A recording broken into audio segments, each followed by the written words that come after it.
자료들을 쭉 살펴보니까요. 와, 이게 관계에 대한 아주 흥미로운, 어쩌면 조금은 불편한 관점이 담겨 있더라고요. 우리가 흔히 생각하는 사랑, 우정, 이런 따뜻한 가치들을 너무 차갑게만 보는 거 아닌가 하고요.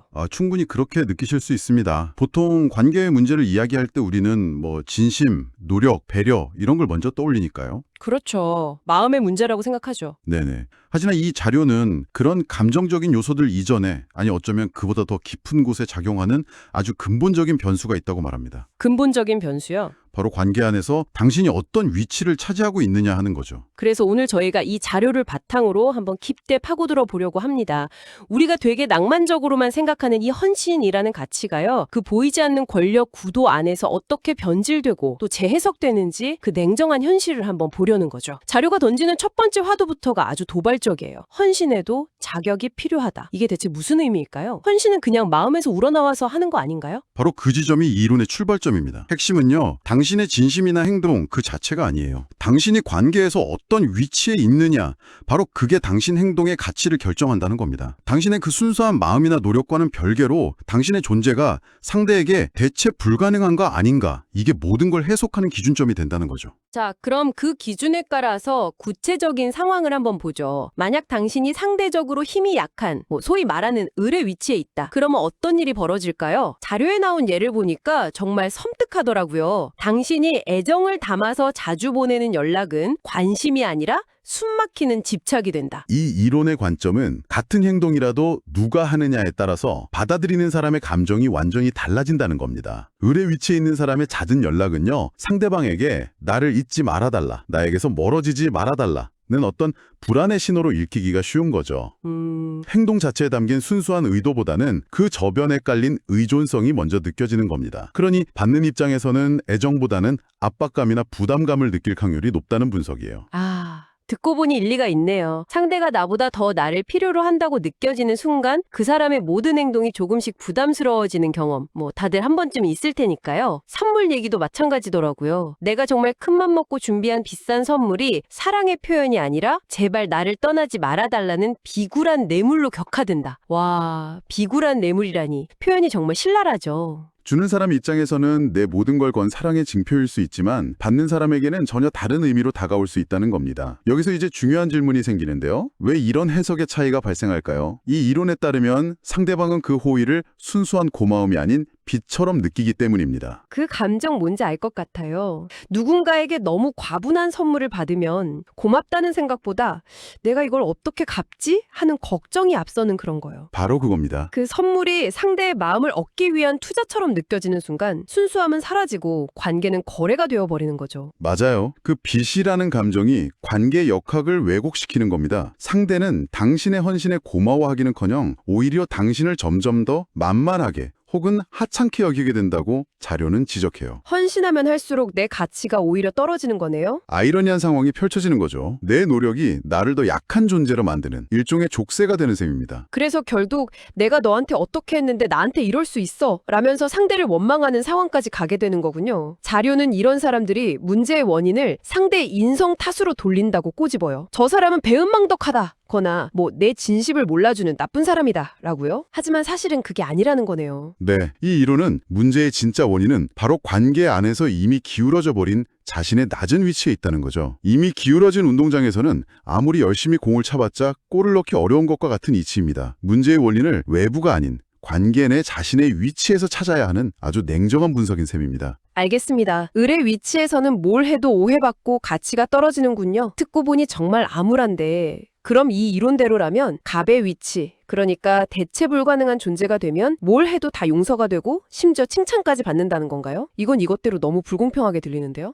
불공평하게 들릴 수 있죠. 하지만 이 이론은 그렇다고 단언합니다. 상황은 180도 달라지죠. 당신의 모든 행동이 당신에게 유리하게 해석되기 시작합니다. 예를 들어 을의 입장에서는 집착이 되던 그 연락이 갑의 위치에서는 전혀 다른 의미를 갖게 됩니다. 바쁜 와중에 간신히 보는 짧은 카톡 하나 같은 거요. 자니? 이런 거. 을이 보냈으면 상대방이 질색했을 법한 메시지죠. 네, 바로 그런 겁니다. 상대방은 이렇게 바쁘고 대단한 사람이 나를 잊지 않고 있구나, 나를 생각해 주는구나 라고 받아들이면서 엄청난 감동을 느낀다는 거죠. 심지어 당신이 쓰는 시간과 비용, 예를 들어 데이트 비용 같은 것들도 당연한 의무가 아니라 나에게 베풀어주는 은혜로 해석된다고 합니다. 같은 행동, 같은 돈인데도 위치에 따라서 이렇게 의미가 극과 극으로 달라지는 거네요. 바로 그겁니다. 이거 완전 신분제 사회 같은데요. 누구는 뭘 해도 욕을 먹고 누구는 가만히만 있어도 칭송을 받는 이 지점이 바로 권력역학의 핵심이라는 거군요. 갑의 작은 배려 하나에 상대는 안달이 나고 더 큰 애정을 갈구하게 되는 심리. 맞습니다. 여기서 중요한 건 행동의 가치가 행위 자체의 크기나 빈도 혹은 거기에 담긴 진심의 깊이 이런 걸로 결정되는 게 아니라는 점입니다. 행위자의 힘과 희소성에 의해 결정되는 거죠. 당신의 존재 자체가 상대에게는 보상이 되는 겁니다. 존재 자체가 보상이다. 네, 당신과 함께하는 시간 자체가 너무 소중하기 때문에 당신이 아주 사소한 제스처만 보여줘도 상대는 만족하고 더 큰 애정을 느끼게 되는 거죠. 듣다 보니까 이거 직장 관계에도 그대로 적용될 것 같아요. 모두가 존경하는 바쁜 상사가 나를 잠깐 불러서 요즘 힘들지? 커피 한 잔 해? 라면서 줬던 그 5,000원짜리 커피 한 잔은 몇 년이 지나도 기억에 남는 밤동이 되잖아요. 네네, 맞아요. 그런데 반대로 부하 직원이 상사에게 잘 보이고 싶어서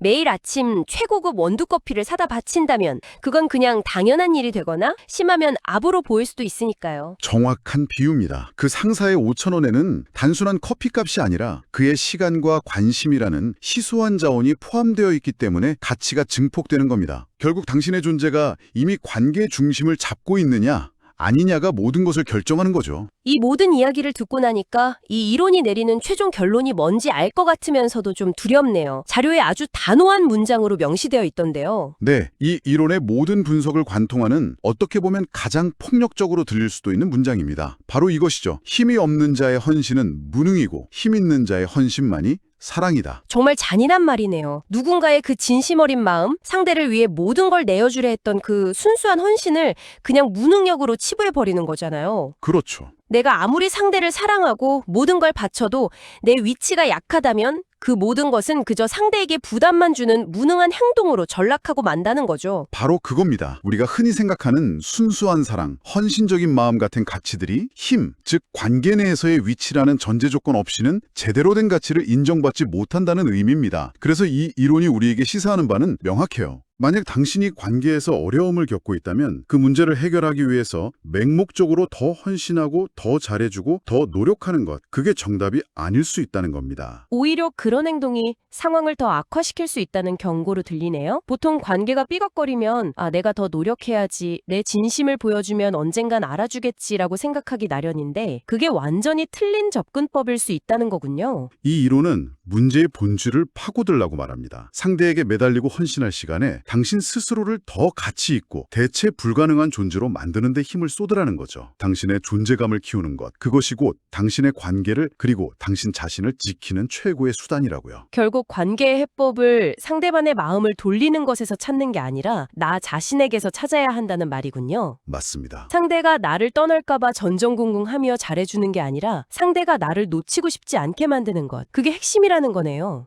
바로 그겁니다. 그래서 이 자료는 아주 강한 어조로 단언하면서 끝을 맺어요. 뭐라고 하죠? 권력 설계 이론에 이 관계 역학에 대한 유일무이한 해답이 있다. 반드시 확인하라고요. 다른 어떤 대안도 없다는 듯이 이 관점에 대한 대단한 확신을 보여주는 대목이죠. 정리를 한번 해보면 오늘 우리가 살펴본 자료는 관계 속 모든 행위의 가치는 당신의 위치에 따라 결정된다는 어쩌면 불편하지만 굉장히 현실적인 주장을 펼치고 있습니다. 네, 그렇죠. 을의 헌신은 집착과 뇌물이 되고 갑의 작은 배려는 감동과 은혜가 된다. 그래서 관계를 개선하고 싶다면 맹목적으로 헌신할 게 아니라 스스로의 존재감을 키워서 갑의 위치를 차지해야 한다. 이런 메시지를 던져주네요. 우리가 그저 감정의 문제라고만 생각했던 많은 갈등의 이면에 이런 힘의 역학에 숨어 있다는 것을 깨닫게 해주는 관계를 이해하는 매우 강력한 도구임은 분명합니다.